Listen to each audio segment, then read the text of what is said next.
Damn it! I had the dream again.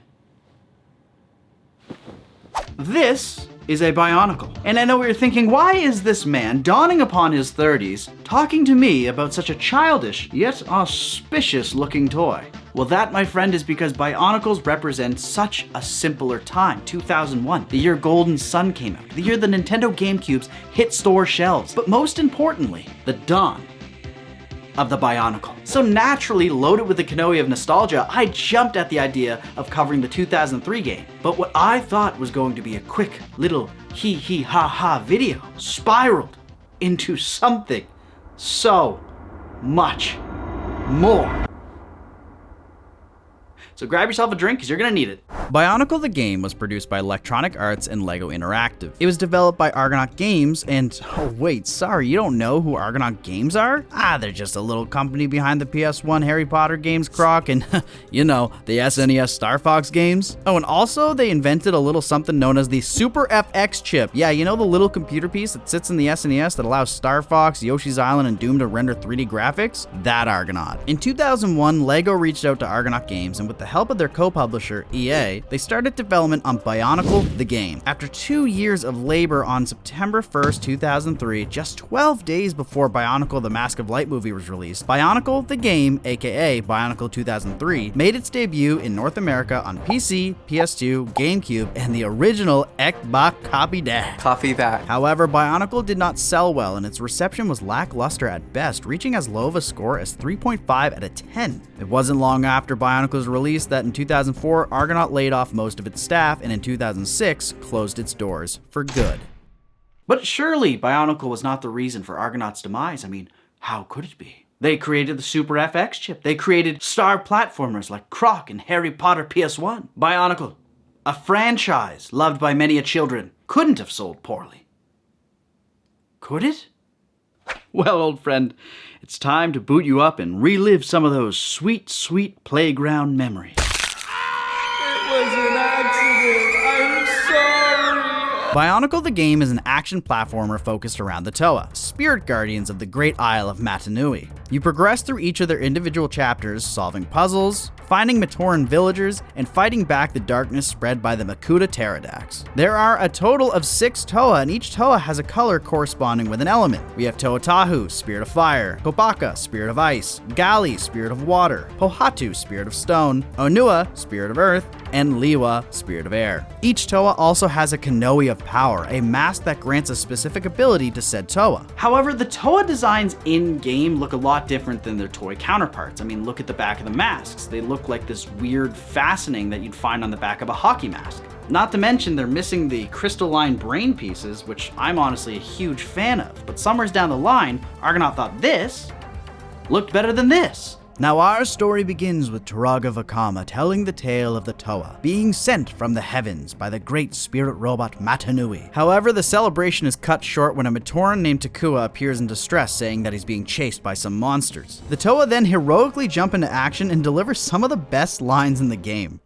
You will not harm the Matoran while the power of Mata Nui still flows through my being. The scene ends as the Toa return to their respective Wahi, the regions in which they live, and we are teleported to the first stage as Toa Tahu. As mentioned previously, this game is a pretty traditional platformer. You have your standard collectibles like the light crystals, as well as the Matoran, which, other than reminding me of Jinjos from Banjo-Kazooie, serve no other function than in 1 or 2 instances throughout the game. Then you get into combat and immediately start seeing some red flags. What comes to your mind when you think of the Toa fighting back against Makuta's darkness? Tahu's fire swords. Correct. Onua's claws. A great suggestion. Gali's hooks. Of course. But what if I were to tell you that Argonaut's solution to this wasn't weapon-based combat, but rather projectiles? Projectiles. Combat is projectile-based. Guess how confused I was when I ran up to the first big enemy, point blank, ready to slash him up with my fire sword, and the game said, no, projectiles. And it's not even like projectiles are inherently bad, but when you are given a flaming sword, you'd think you'd get a chance to use it. Anyway, you have your health here and you have your elemental energy here, and to attack things you need to click X to fire your projectiles. Attacking costs elemental energy, which can be recharged by holding B or pressing B to bring your shield up right before an enemy projectile hits you, thus absorbing their dark energy and recharging your own. Now, I do actually think this is a cool mechanic. It forces the player to practice both offensive and defensive, which all but negates the ability to spam your elemental blasts. However, why can't I use my fire sword? Who looks at these toys and goes, you know what? Ki blasts. Most enemies take 1 to 2 hits to kill, but honestly, it feels like such a slogfest of jumping around, slinging some blasts, running away to recharge because it's faster than waiting for an enemy to shoot you so you can absorb its energy and rinse and repeat. And don't even get me started on the targeting. Your projectiles home in on whoever the auto-aim decides to target, so there's no real skill shots, which takes out any player agency. And what's worse is the moment you do lock onto an enemy, it sometimes just switches to another enemy and the camera goes nuts, making combat feel chaotic and unenjoyable. Here's what I would do to make combat better. Add a melee attack. There, it's done. This game doesn't need to have in-depth combat. It's a platformer. It's not trying to be Dark Souls or Devil May Cry. You have so many platformers out there that combat is tied to like one button, so even if you really want to spice things up, you could just add a simple string of melee attacks and a dodge or a parry mechanic. It would go a long way compared to whatever this is.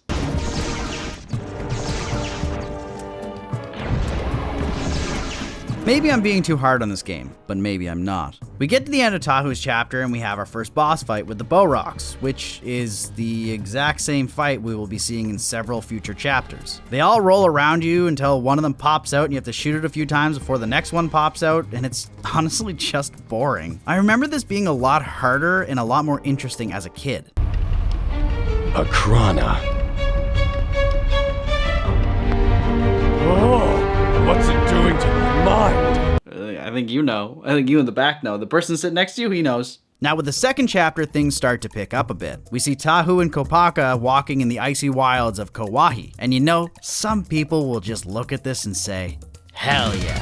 Tahu lets Kopaka know that the secret to the Balrog's power is their krana, these parasitic masks that reside in the heads of the Balrog. Kopaka then mentions that he's currently tracking one down, and we are instantly thrown into gameplay. Kopaka's whole chapter can be boiled down to snowboarding, cutscene, boss fight? Which I'm not complaining, I love the snowboarding. The first snowboarding segment gives the player a feel of how it controls and gets them used to the mechanics, but after a while you start to realize that as a kid this was super exciting, but as an adult it's super boring. You just kind of go downhill and avoid the Rahi that are already trying to avoid you. Now the second half is a boss fight versus a Balrog, which you have to ram them with your shield and knock them into the air before peppering them with energy blasts. And you know what? This is better. It adds something more to the snowboarding besides just going downhill. And if you click Y, you can go first person, which is just an awesome touch. But after defeating the final Balrog, things really start to go downhill. Figuratively.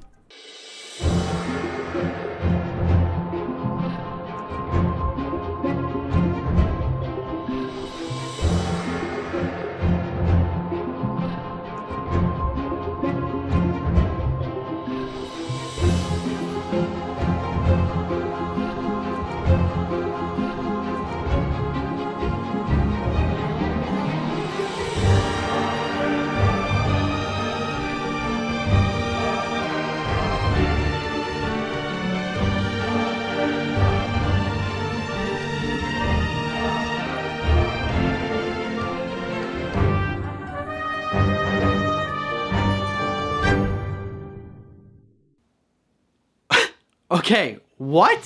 So the first set of Bionicles were known as the Toa Mata, and they came out in 2001. Then in 2002, the Toa Nuva came out, which were upgraded versions of the Toa Mata.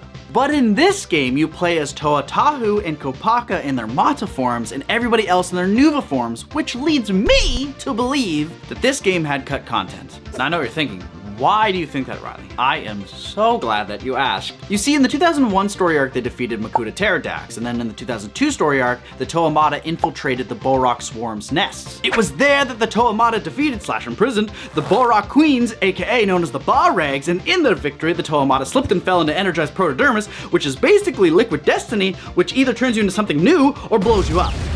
This energized protodermis cutscene is what you see at the end of Kopaka's chapter, and that is kicking off the 2003 story arc, which is where Bionicle the game takes place, as well as Bionicle the Mask of Light movie. This makes me think that they had plans on doing the entire 2002-2003 story arc, but because this game was planned to come out on September 1st, 2003, it was rushed to beat the deadline of September 13th, 2003, the day that Bionicle the Mask of Light movie came out, and instead decided to skip the entire Balrog Balrog arc and follow in line with the movie, of which the Toa are already the Toa Nuva fighting against the Rakshi and Makuta Pterodax.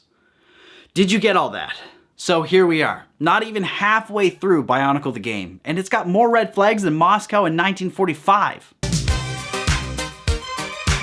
But can it get any worse? The answer is yes.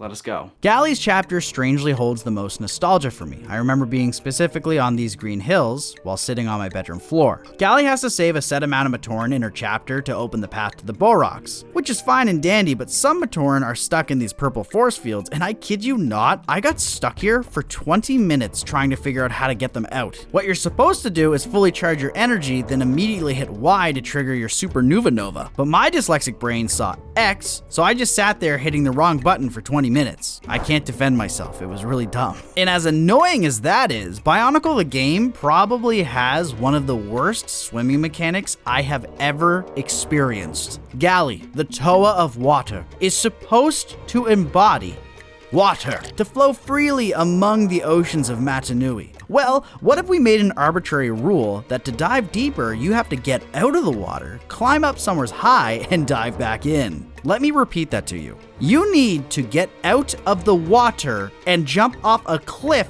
to dive deeper. Typically, I like water levels in swimming as a whole, but here I want to spend as much time out of the water as I could. But even that was hard to do because double jumping underwater shoots you out of the water, but you don't go very far and you just kind of get stuck on these walls and fall back in. All they had to do to make this work was model it after something like Majora's Mask. Make it feel fun. Be able to have free movement underwater. Don't make me get out and jump back in like some kid at the swimming pool. It's not hard. This only convinces me further that Argonaut put little effort into the mechanic because they were being rushed to finish the game. We end Gali's swimming lessons with a Balrog attack, the same as Tahu's. I'll admit, I like the arena in this chapter, but once again, boss battles, in my opinion, should be varied and not a reskin. The next chapter we're covering is Pohatu, and he is the Toa of Stone.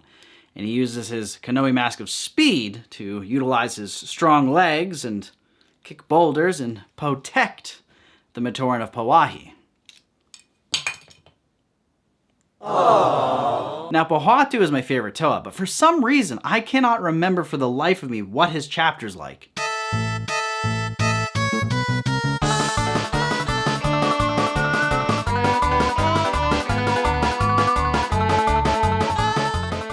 Onua, my friend! What in the absolute So remember that thing that I said 20 seconds ago about Pohatu's mask being one of speed and he also likes to kick stuff? But what if instead, Donkey Kong Country minecart level? This has to be one of, if not the biggest slap in the face I've encountered so far in this game. Pohatu, the Flash of the Bionicle universe, had his level be reduced to a minecart level that lasts 2 minutes and then it's over. Oh, that's right, Argonaut. I guess he is fast because he finished the level faster than I'm so angry, I don't even have a joke for this. They could have made this level involve rock climbing, like the photo on Pohatu's canister, or a level that you just race someone or just kick boulders. Like, I don't care. Hell, if you wanted to do a minecart level, I'm all for it, but do it near the end or the beginning and give my boy Pohatu more screen time. Oh, hi there. Didn't see you come in. Have you or a loved one's favorite character been affected by 5-minute minecart levels or bad level design? Has this become an obstacle in your life that's affecting your relationships, work, or hobbies? If the answer is yes to one or all of these, then JFP is here to help. Justice for Pohatu. Hi, I'm Robbie Rebane, and here at JFP we understand that sometimes your favorite character gets done dirty, and you really need someone to talk to. You're not alone. Be the change. Don't wait. Contact us at 1-800-POHATU. Our lines are always open. So remember, you can never outrun your problems. As bad as Pohatu had it, it's actually Onua's chapter that I start realizing just how bad things really are. First of all, this cutscene at the end of Pohatu's chapter is just hilarious.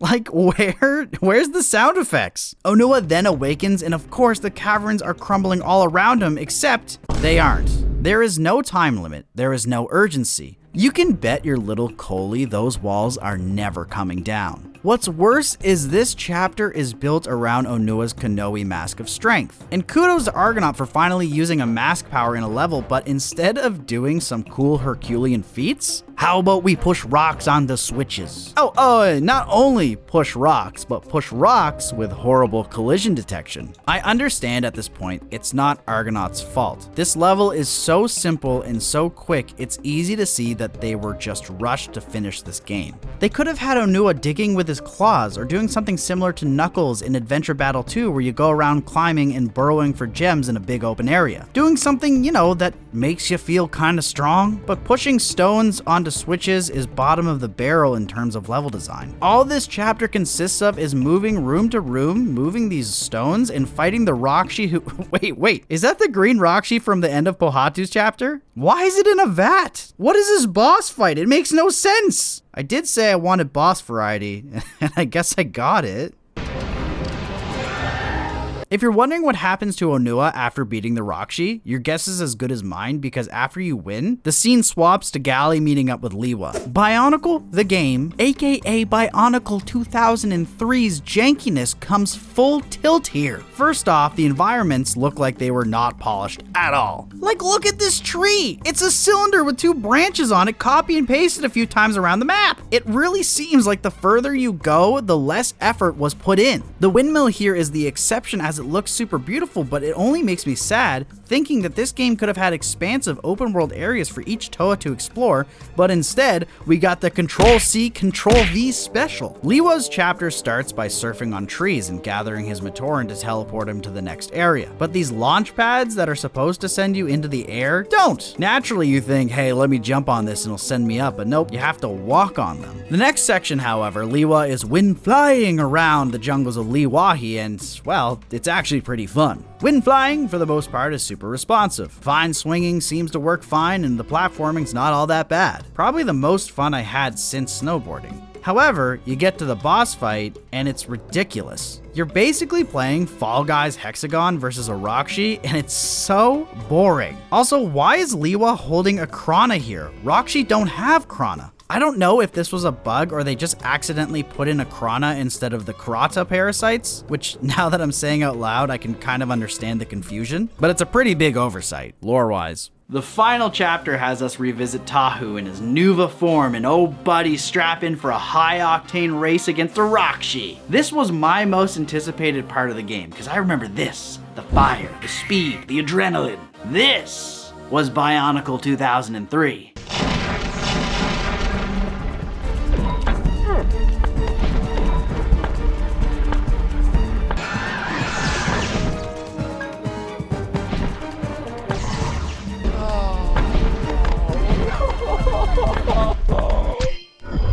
This, my friends, was very evidently not the Bionicle 2003 I remember. We're putting this back in the shirt. Words cannot describe to you how upset I feel. I was so nostalgic for this game and so confident that Toa Tahu's lava surfing level would be the best part of this game. But now I'm just sad. It feels like my whole body stepped on a Lego brick. There's no bit. I don't know how I would even turn that into a bit. You need to win the race against the Rakshi, and you think that'd be easy. Surf the lava, shoot blasts at him to slow him down, avoid obstacles. Well, what if it wasn't that easy? What if every time you bumped into something, it sent you in just completely the opposite direction? What if every time you had to break these stalactites, your auto-targeting had a midlife crisis and just couldn't pick what to target, and you just smashed into them?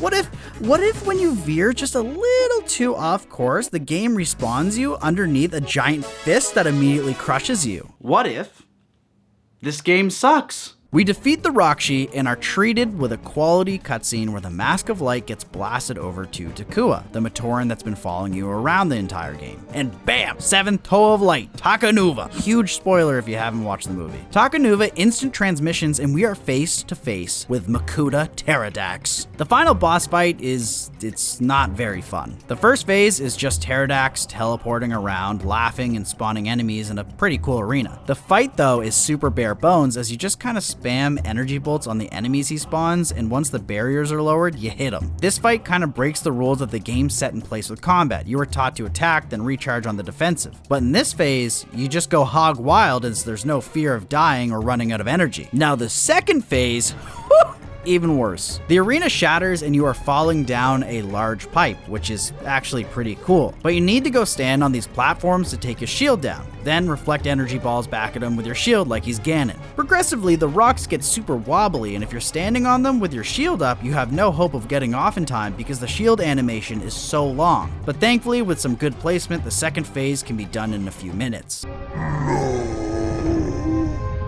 Let's take a closer look at your shadows. Bro, Makuta Pterodax, darkness incarnate, the most evil thing on Mata Nui, moped because he lost.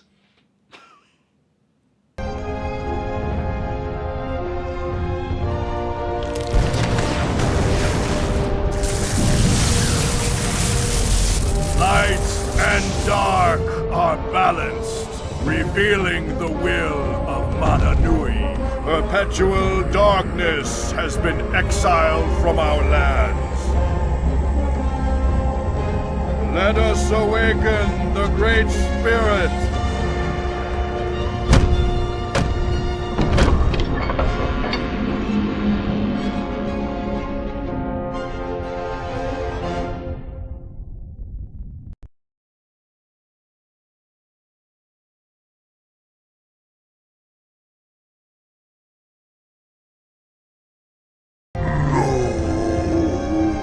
I am so disappointed. I loved this game. I was so nostalgic for this game, and that's primarily what drove me to even do a video about it. Combat's an afterthought, level design is hollowed and rushed. Needless to say, I'm upset. But long videos are so hot right now. You didn't really think I was gonna leave you with a bad taste in your mouth, did ya? Ew. Listen, I did some digging and I found out that there is more to this story than meets the eye. So remember how I said this game was probably maybe going to cover the 2002 story arc? Well, it turns out before this game came out, there was a canceled PC game known as Bionicle, Legends of Mata Nui. Legends was going to cover the 2001 story arc, which leads me to believe that yes, this game was going to pick up after Legends of Mata Nui and cover both the 2002 and 2003 story arcs, which is further reinforced by the fact that there was supposed to be a sequel called Bionicle 2, City of Legends, which covered the 2004 Metru Nui arc, of which you are seeing right now, courtesy of P2P Online. Now, unfortunately, you need a modded Xbox to play City of Legends, but Legends of Mata Nui, let's just say Daddy pulled a few strings, downloaded a few files. What can I say but... Developed by Sapphire Corporation, Bionicle Legends of Mata Nui was a PC game set to be released alongside the Game Boy Advance game Bionicle Quest for the Toa, which was also developed by Sapphire. However, even though this game was almost completed, it would never see the light of day as LEGO pulled its plug only a year after it started its development. They stated that it was cancelled due to a chip compatibility and timing issue. Then, almost 20 years later, in 2018, the project files for Legends of Mata Nui were leaked online, and thanks to the fan website Biomedia, anyone can access these files, alongside a slew of other Bionicle-related media. The game comes in 3 versions: the alpha build, which is an unfinished version of the unfinished game, the beta build, which is what I chose to go with as it's the closest build of what the game was like when the devs created it, and then there's Bionicle Rebuilt, a version of the game that the community patched and modded to make the game more playable. I recommend playing the rebuilt version. The game's title intro starts with the Toa canisters falling from the heavens to the Isle of Mata Nui, just like in Taraga Vakama's tale. And I have to say, this cutscene already has the intro to Bionicle 2003 beat. It's vibrant, interesting, and feels overall well put together versus Bionicle the game, whose intro was just action shots of gameplay that are all rendered super low. Of course, the first Toa bursts forth after arriving on the beach, revealing Onua as the first playable character. He starts putting himself together to the sick music that fits perfectly to the scene.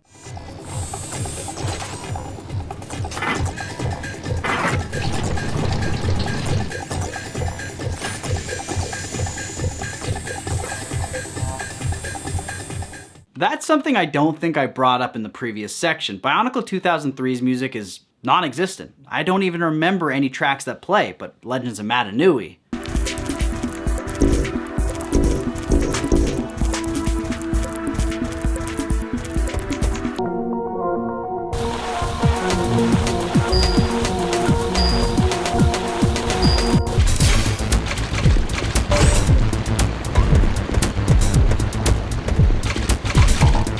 Nah, I just think that's neat. Also, do you notice something about Onua? That's right, he looks like the toy! All the Toa look like the toy counterparts except for, well, no crystal brain thingy, but it's still a step in the right direction. They also did such a fantastic job animating the movement of the Toa. The run cycles look great, the jumping looks natural. Hell, even Gali and Pohatu sidestep are animated differently to be a side flip and a Dark Souls roll. The time and dedication Sapphire put into these animations shows. And they're a lot better than the weird struts and backwards long jumps that they have going on in the 2003 game. Legends controls exactly how you'd expect a PC game to control. Movement is WASD. Mouse is used to look around. Left click is attack and right click is jump. The middle mouse button activates your Kanoe mask and P on the keyboard. Alright Onua, I'm glad your game got cancelled. Dog? I guess the animators must have added in 3 separate taunts for Onua, Pohatu, and Tahu, all of which are pretty vulgar. Combat is nothing to run home about, it's just simply shooting with the left mouse, which consumes energy that you can collect throughout the level, but moving closer to an enemy, buddy! I got 2 words for you. Melee attacks. Most of the enemies are just Rahi that come out of these tiny caves that you can blow up, but there are also these bigger set-piece mini-bosses and bosses that are unique in their own right. Oh, also, did I mention you get a grappling hook? The grappling hook adds verticality to the platforming, even if it is a bit janky, and kinda looks hilarious because it's just whatever weapon the Toa has on hand, but it makes a cute little boing noise just to liven things up. The platforming itself, while not perfect, is engaging and has some really fun sections. They even have a ledge grab which gives players a certain forgiveness when trying to jump from platform to platform, but I'm getting ahead of myself. Each chapter follows the same basic formula but does vary. The Toa start by heading to their respective Koro, the Bionicle word for village, and saving the Matoran from a threat, which is usually just a bunch of Rahi nests. Then you leave and explore the many areas of your respective Wahi, finding new Kanoe masks, which grant you new abilities to traverse new areas, and it all ends with a boss fight. While still technically linear, Legends allows players to traverse areas back and forth, almost like a Metrovania light. They even have mini quests where you retrieve small items for the Matoran who then gift you with health or energy. And is it worth it? No. But I do it anyway for these cute little buggers. It's also around this point that I noticed, wow, look at this room. The environments in this game look of equal, if not better quality than the 2003 game. And it's only a beta. Also, there are these emblems on the ground which were probably meant for like a high score or something, but I can't really figure out what they do, so I just mostly ignore them. But what I can't ignore is that Sapphire actually implemented mask abilities. Do you remember Onua in the 2003 game, pushing boulders with the Mask of Strength? Well, in this game, we be ripping down walls. To be honest, it feels on par with the other Onua. However, something I love about this game is pretty early on, you enter a dark cave. You can't see anything, but remember, oh wait, I picked up a Kanoe mask of night vision in the water cavern earlier, and boom, you can see in the dark. The mechanics where you find masks, change them with a stroke of a button, and can activate them at will. And what's better is you give all of the masks you found in this chapter to the next chapter's Toa, giving them all of the abilities off the rip. As a kid, I used to swap the masks on my Bionicles all the time, so the fact that you can do it in this game, Sapphire, I appreciate you so much. Near the end of Onua's chapter, there is an awesome rolling section that is reminiscent of the snowboarding/surfing levels of the 2003 game, and we are going to see them a lot. Normally, I'd be hyped, but they're not really polished since you use the mouse to direct the Toa where you want to go, and it hardly works, and they all share one of 3 songs, which aren't bad by any means, but one song specifically always seems to play, and I have deemed this song the Frog Song.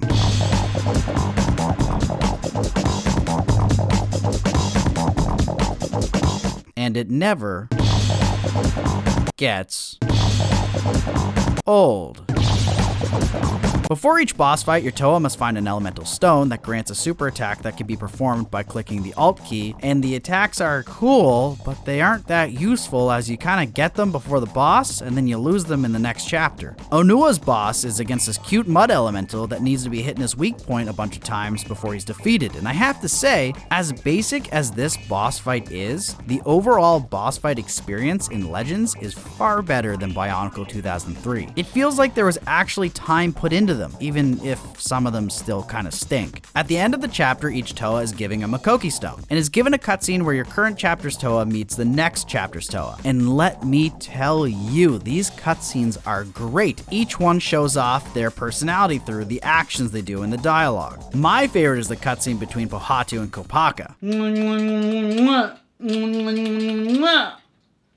And they're both boys. Gali's chapter is awesome. The music here slaps, and you get to solve puzzles with your Kanoe Mask of Translation. But the best thing by far is the portions in which you swim. Legends actually decided, hey, what if we make swimming functional? Guess who no longer needs to dive off a cliff to go deeper? Gali can actually move freely through the water. You just have to face the camera where you want to go, and presto, you're swimming. However, she can only stay underwater for a short period of time. You actually thought the sonic drowning music was anxiety inducing? Try Legends of Mata Nui's Countdown to Power Down, TM.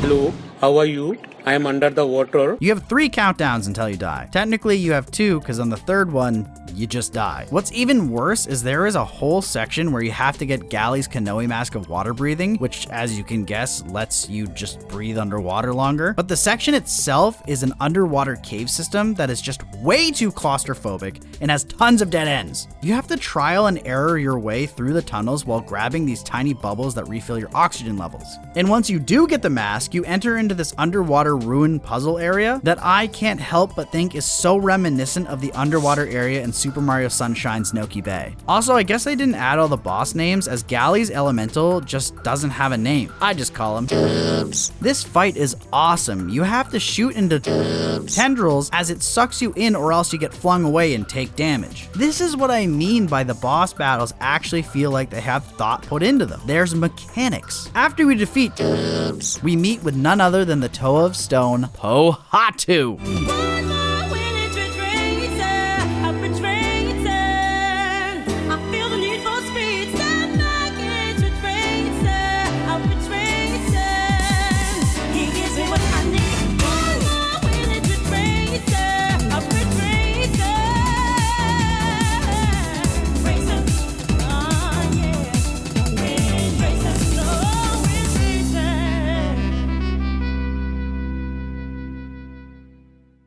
Guys, we are so back. Boulders, Rahi riding, and after we get the Mask of Speed, yeah, we're ridge racing. Everything I wanted from Pohatu is in this chapter. Okay, maybe not everything. While the platforming in this section is not perfect due to the fact that you have to use the Mask of Speed to space out jumps that are just not easily spaced out, the other parts more than make up for how bad they did my boy Pohatu in the 2003 game. Except for Pohatu's boss fight. This Club Penguin looking elemental, and you gotta admit, this looks an awfully lot like this, hurls rocks at Pohatu and you have to kick them back, which is sick if it worked properly. The rocks you kick at him have this bad habit of getting stuck inside Club Penguin's gravitational pull and not despawning. This ends up soft locking the fight because he can't produce any more rocks, as there's too many rocks already on the screen, and doesn't take damage unless you kick rocks at him. This took me 10 tries before I was actually able to beat the boss due to this issue. After defeating Club Penguin, Pohatu and Kopaka meet up, and as I said previously, this is my favorite scene!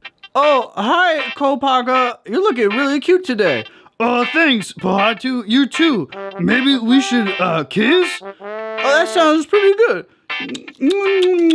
Kopaka's chapter was the longest I spent on a section due to the sheer tedium of the Kanohi Mask of Telekinesis. There's a certain point where you have to drop this box on these switches which cause these steps to appear. Then you have to equip your Mask of Speed to get enough velocity to jump onto them. Then you have to put the box on another switch and activate more steps, but there are these pillars blocking your line of sight, and it's just frustrating to the point that I had to just cheese it. Also, the snowboarding sections in this chapter you'd think would be fun, but it's not. It just sucks. Due to the way the mouse controls, you don't really have any precision on where Kopaka goes, and at the end of one of the courses, you have to get up on this small ledge and ramp off into the small hole, and it's impossible. If you miss, you fly into a hole and have to do the whole section over again. And it all comes to a horrible end when you get to Kopaka's elemental. It's Clay Fighter's very own Bad Mr. Frost. I'm bad, I'm cool, I'm no one's fool.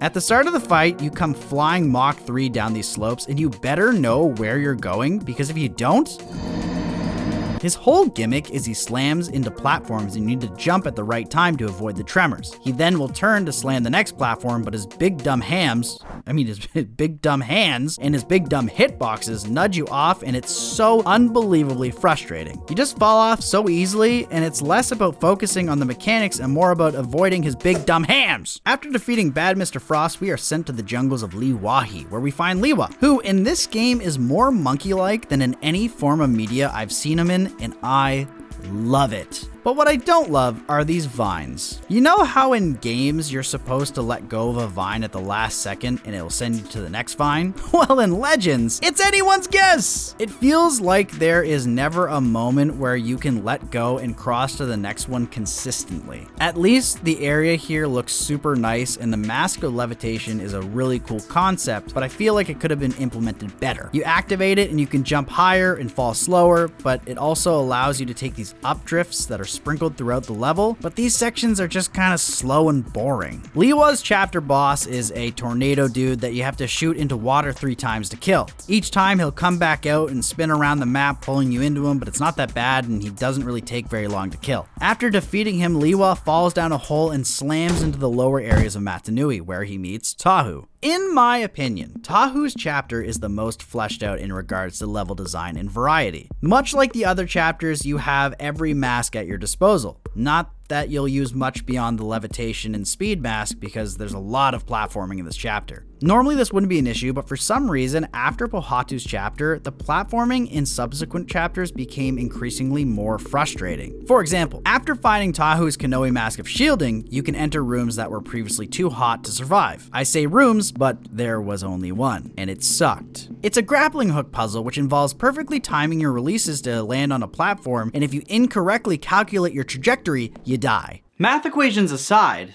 the next room. Yeah!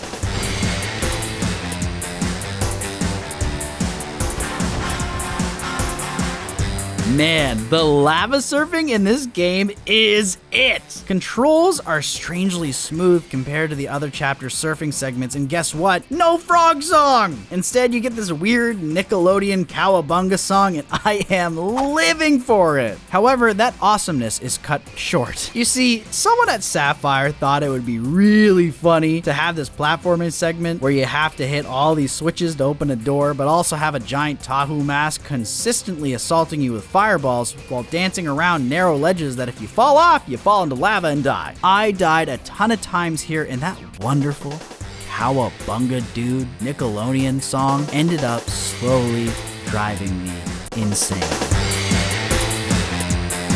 Near the end of the chapter, Tahu finds the Mask of Time, which allows you to slow down the flow of time to jump onto these platforms. This portion was fun but hard due to the timing of the platforms being janky or just not appearing at all. Now, for all of the goofs that I play on Sapphire, they had the right idea with this game. Each chapter has so many platforming segments in them that are all so diverse, and it really shows that they tried to put as many mechanics into them as they could to make it interesting. When the time platforming segment is over and we receive our elemental stone, we reach the door to which the boss is at. Except this time I couldn't get in. You remember when I said, also there are these emblems on the ground which were probably meant for like a high score or something, but I can't really figure out what they do, so I just mostly ignore them. It turns out you need a certain amount for every boss door, and I somehow managed to have enough for every boss except this one, which means I needed to go back throughout the whole level and gather up 60 emblems, and man, it sucked! After an excruciatingly painful backtrack with many more Cowabunga songs, we finally make it to the boss.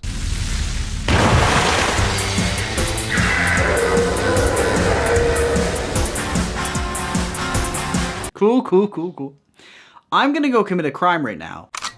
The Cowabunga dragon here is one of the better fights in the game, save for the music. You shoot the stalactites above him, knock him down, and then run up to him and slash him with your sword. He knocks away pieces of the stage, making the arena smaller, and this straight up was just plain old fun. After defeating Cowabunga dragon, we get a cutscene where the Toa fuse into the Toa Kaita. Now this is a Toa Kaita, and this is my virginity. Keep it secret, keep it safe.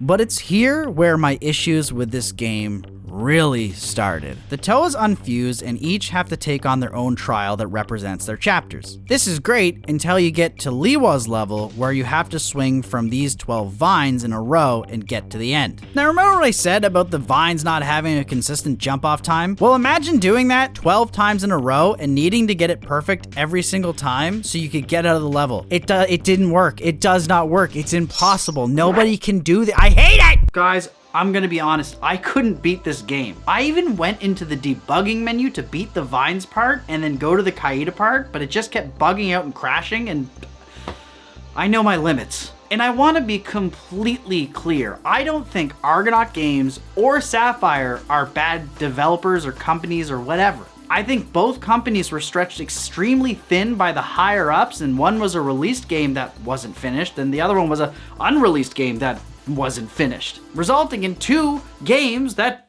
weren't finished. LEGO robbed us of Legends of Mata Nui and in its place gave us Bionicle 2003, a severely undercooked game that might have satisfied the young minds at the time, but in retrospect failed to even meet the basic standards of video game design. Regardless of what we just played, there is still one game that I am pogging in my pants about.